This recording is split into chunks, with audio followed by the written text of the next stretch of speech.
So I recently left my career as a surgeon, and I wanted to share that the primary reason I did that is because of moral injury.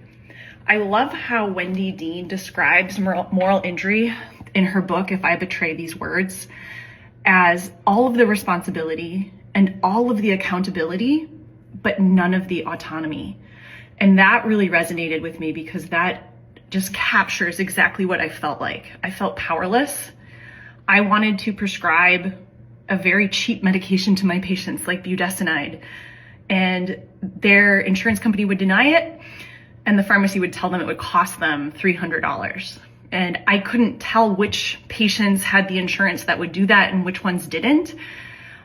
That's just one tiny little example, but multiply that by thousands and thousands of encounters, of interactions, of trying to either prescribe a medication or prescribe a treatment plan or do a surgery, and to just be met with roadblocks and layers of bureaucracy that are quote unquote meant to keep, healthcare costs down or a patient safe, but really don't. They just drive a wedge, multiple wedges between the physician and the patient. And when we keep layering in these roadblocks, preventing the doctor and the patient from having an actual relationship, that's when we make mistakes.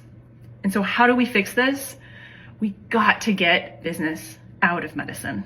Healthcare needs to go back to relationship building, to trust between the physician and the patient.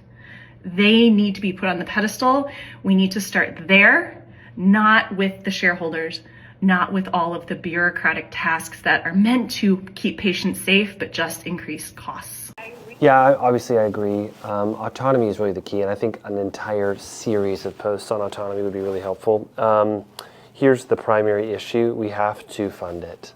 And it's difficult to do that without private insurance and private insurance money resource gathering. And so I would disagree. I think that the primary way of fixing this is not necessarily, even though I'm an advocate for autonomy, physicians absolutely have an entire company named that. The big way to do this is to put more responsibility and liability on the insurer and the payer and the hospital administrator. I think that's how when you spread out liability, that's how you fix the problem.